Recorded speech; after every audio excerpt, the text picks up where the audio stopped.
L'ail est devenu un condiment indispensable pour cuisiner. Le produit dont nous allons parler aujourd'hui, le négoce de ce produit-là, permet de s'enrichir plus vite que de gagner à la loterie. Je veux parler de l'ail. Nous sommes dans le monde énormément de personnes à consommer des millions de tonnes d'ail chaque année. Nous consommons 23 millions de tonnes d'ail chaque année. La plante à bulbe produit un chiffre d'affaires de 40 milliards de dollars par an. Aujourd'hui, vous allez découvrir avec moi comment est-ce qu'on peut gagner de l'argent dans le négoce de l'ail. Et à la fin de la vidéo, restez parce que j'ai une surprise. Je vais vous montrer plusieurs idées que vous pouvez mettre en place et gagner de l'argent avec l'ail, surtout dans le négoce.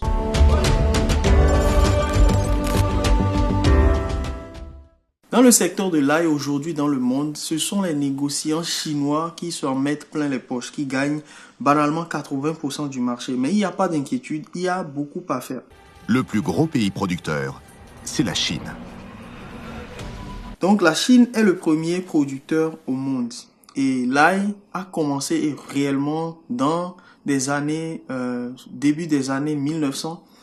Avec les États-Unis qui ont découvert ce produit, ils en ont fait la promotion partout. Vous connaissez nos amis les Américains. Quand ils découvrent quelque chose, ils en parlent partout dans les livres, etc. Et c'est comme ça que les Chinois, dans les années 60, ont pris l'ail et l'ont amené, sinon importé en Chine, et ils ont commencé à le cultiver.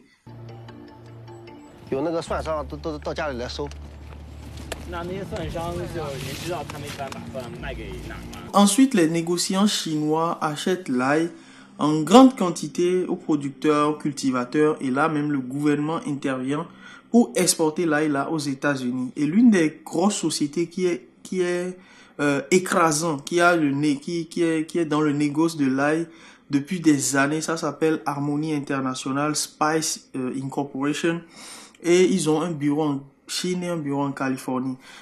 Au fil des années, une entreprise a fini par attirer l'attention de Ted Hume, Harmony International Spice Inc. Grâce à des bureaux situés en Chine et en Californie, le groupe peut jouer le rôle d'exportateur et d'importateur d'ail chinois. Et c'est une société qui fait 8,5 millions de dollars par mois juste dans le business de l'ail. Il y a énormément de spécificités par rapport à cette entreprise-là. Ce qui va nous intéresser, nous, dans cette vidéo, c'est de voir comment est-ce que nous pouvons vendre l'ail à l'international.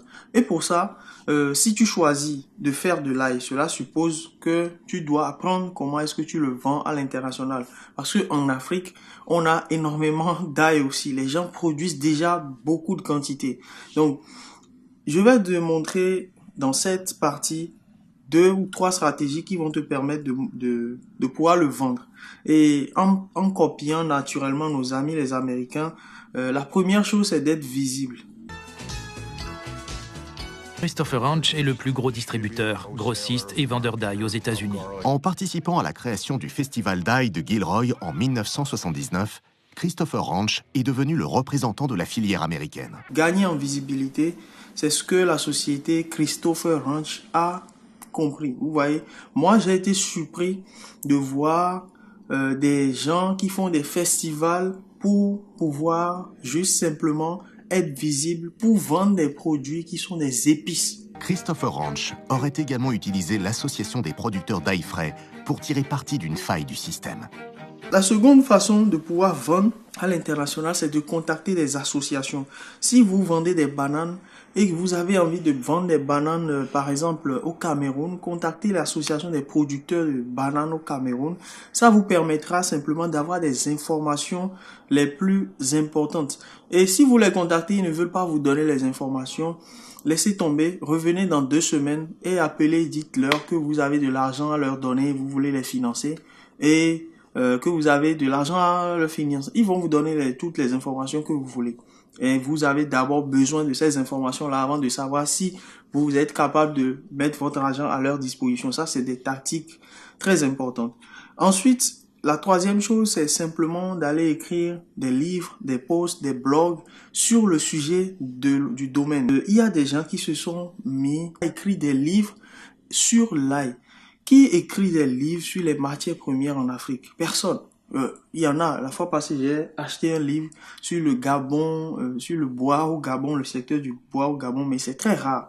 Donc, écrivez des livres sur le poivre noir, écrivez des livres sur le piment, sur les bienfaits du piment, écrivez des livres sur le cuivre, écrivez des livres. Ça permet un gain de confiance énorme. Je faisais pleinement confiance à Stanley Crawford parce que j'avais confiance en ce qu'il écrivait.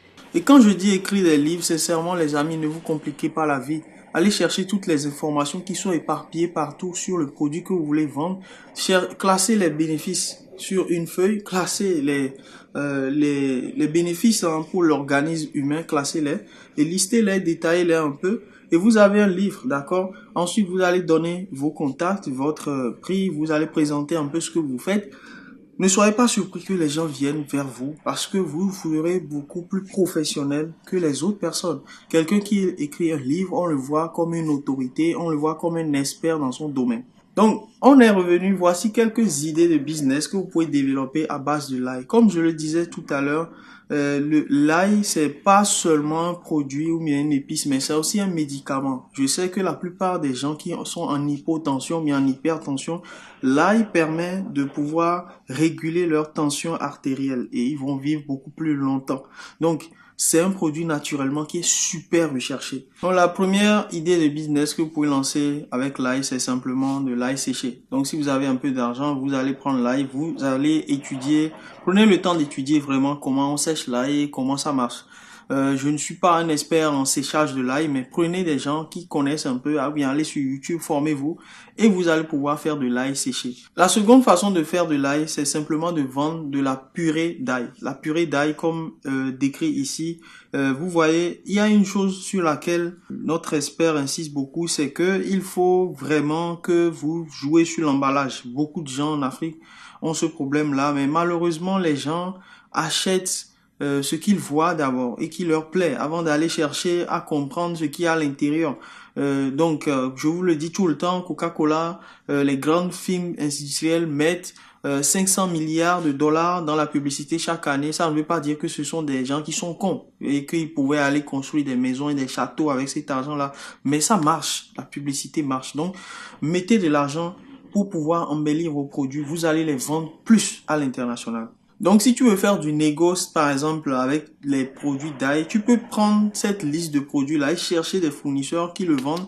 Et après, simplement, il y a pléthore de restaurants, de tout ce qui est afro restaurants, les foires et tout ça. Vous contactez des gens, vous leur vendez les produits et simplement, vous aurez qu'à les importer et à leur livrer et à prendre votre commission. Une fois que vous avez une seule commande, ça peut se répéter si le produit est bon. Vous pouvez aussi vendre les produits qui sont les pâtes d'ail, donc c'est de l'ail qui est transformé, c'est-à-dire en pâte. On le prend juste pour le mettre dans la nourriture ou bien dans la cuisine. Et c'est très bon pour la santé aussi pour les gens qui prennent le thé le matin ou ce genre de choses-là. Donc vous pouvez trader de l'ail granulé. La quatrième idée, c'est ça, trader, négocier de l'ail en granulé. Voilà, donc c'est souvent séché, en plus c'est transformé un peu en grains comme le fonio et tout ça. Moi j'étais dans un restaurant indien et j'ai vu quelqu'un qui buvait ça dans le thé en 5e position. La poudre d'ail, c'est comme on fait la poudre de maïs, etc. Vous faites la poudre d'ail, vous contactez des fournisseurs de poudre d'ail. Et là, vraiment, vous êtes sur des trucs qui vont vous ramener plus de marge. Parce que quand vous allez sauter sur ce que tout le monde fait, vous aurez les résultats de tout le monde. Mais quand vous prenez des produits, vous prenez le temps, je le répète encore, prenez le temps de bien étudier ces produits-là. Il n'y a absolument aucune raison que vous n'ayez pas des clients dans ce produit-là et que vous gagnez dans ce produit-là. J'ai parlé ici sur la chaîne des huiles essentielles. Donc ici, vous avez l'huile d'ail. L'huile d'ail qui est très demandée partout dans le monde. Hein. Ça permet de faire non seulement de la cuisine aussi, mais ça permet de traiter des problèmes de santé, etc. Voilà, donc pour ceux qui n'arrivent pas à consommer l'ail comme ça, parce que l'odeur, vous savez, l'ail, ça a une très forte odeur. Boum, vous avez la solution, c'est de vendre des gélules d'ail. C'est la même chose. Hein. Quand vous êtes ceux qui vendent des gélules de moringa et tout ça, c'est presque les mêmes principes. Nous sommes à la fin de cette vidéo. Si tu as aimé, partage-le, aide la communauté à grandir et à toucher le maximum de monde. J'apprécie énormément les commentaires que vous me laissez. Ça m'encourage à faire encore plus de qualité, à faire beaucoup plus de travail qui va vous plaire et vous aider à grandir et à évoluer. On se retrouve dans une prochaine vidéo. Ciao!